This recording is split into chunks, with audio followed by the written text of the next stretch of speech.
बात करेंगे हरियाणा चुनाव को लेकर। देखिए, आईएनएलडी ने नई लिस्ट जारी की है। आईएनएलडी ने 11 उम्मीदवारों की लिस्ट जारी कर दी है।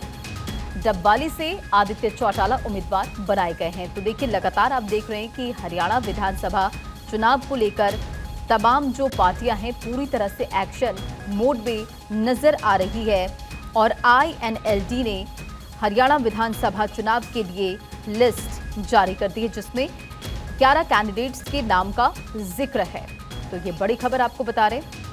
हरियाणा में इनेलो बसपा उम्मीदवार की घोषणा और आपको बताते चले इसमें 11 नाम हैं। सुनैना को फतेहाबाद और आदित्य चौटाला को डबवाली से टिकट यहां पर दिया गया है। तो देखिए, लगातार आप देख रहे हैं कि हरियाणा विधानसभा चुनाव को लेकर जो तमाम पार्टियां हैं एक्शन मोड में नजर आ रही है। हरियाणा में इनेलो बसपा ने बुधवार को उम्मीदवारों की लिस्ट जारी की और इसमें 11 नाम हैं। पूर्व उप प्रधानमंत्री देवा लाल के बेटे प्रताप चौटाला के बेटे रवि चौटाला की पत्नी सुनैना को फतेहाबाद से टिकट दिया गया है। वहीं आदित्य चौटाला को डबवाली से मैदान में उतारा गया है। और आपको बताते चले कि सराना से सूरज खान नारा रहेंगे उम्मीदवार। तो फिरोजपुर झिरका से मोहम्मद हबीब है, पिहोवा से बलदेव सिंह बड़ेच है और नूह से ताहिर हुसैन, तो पुनहाना से दया भराना है।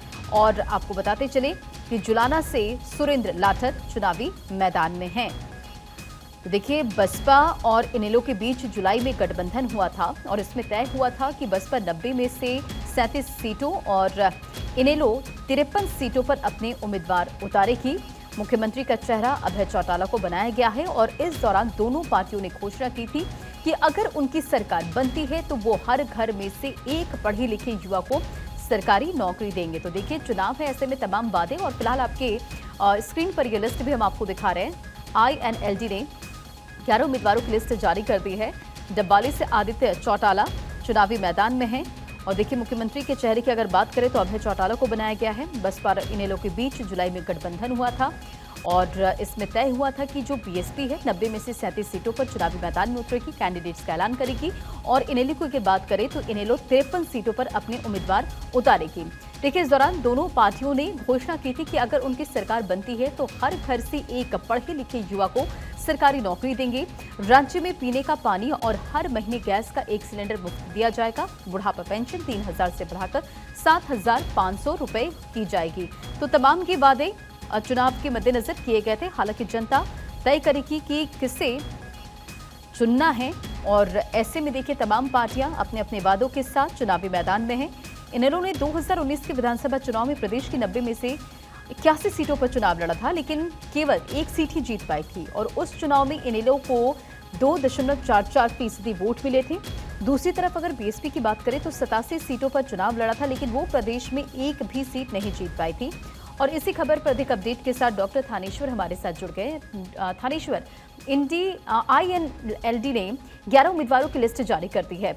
अब देखिए, लगातार जो तमाम पार्टियां पूरी तरह से एक्शन मोड में नजर आ रही है और तमाम जो पार्टियां वो लिस्ट भी जारी कर रही है। देखिए, लिस्ट में अगर आप ऊपर के 3 नाम देखेंगे तो तीनों नामों में देवीलाल परिवार की झलक आपको नजर आएगी। पहली नंबर में जो नाम है फतेहाबाद से सुनैना चौटाला। सुनैना चौटाला चौटाला परिवार से ही आती है। दूसरी डबवाली से आदित्य चौटाला। आदित्य चौटाला भी चौटाला फैमिली से आता है। तीसरा जो है कुणाल करण सिंह ओम प्रकाश चौटाला की बेटी अंजलि चौटाला के उनके बेटे हैं कुणाल सिंह। ये टोहाना से रहते हैं। इनके पिता जो करण सिंह है वो एक वेटरनरी डॉक्टर हैं और उन्होंने कभी चुनाव नहीं लड़ा, लेकिन करण सिंह जो काफी समय से प्रयास कर रहे थे चुनाव में एक्टिव होने का। अब इनको टिकट दे दी गई है। अगर मैं जुलाना से कहूं तो सुरेंद्र लाठर को टिकट दी गई है। मुलाना से प्रकाश भारती को टिकट दी गई है। पुनहाना से श्रीमती दैया को दी गई है और ताहिर हसन को नूह से टिकट दी गई है। पेवा से बलदेव सिंह वर्षा को टिकट दी गई है। नीलोखेड़ी से बलवान वाल्मीकि को दी गई है। और जिस तरीके से ये टिकटों का बंटवारा हुआ है, इससे साफ जाहिर होता है कि इंडियन नेशनल लोकदल ने अपने हिसाब से जातीय समीकरण को सबको ध्यान में रखते हुए, क्योंकि इंडियन नेशनल लोकदल बहुत पुरानी पार्टी है, इनके रग रग में पॉलिटिक्स है, इन्होंने हर चीज को समीकरण को आंकड़े को ध्यान में रखते हुए टिकट जो सीट है वो लॉन्च किया। क्योंकि रात को देर रात 2 बजे लिस्ट जारी की गई है। उम्मीद तो थी कि कल शाम को या देर रात लिस्ट आ जाएगी, लेकिन देर रात को 2 बजे लिस्ट जारी की है। आज इन सबके नॉमिनेशन हो जाएंगे।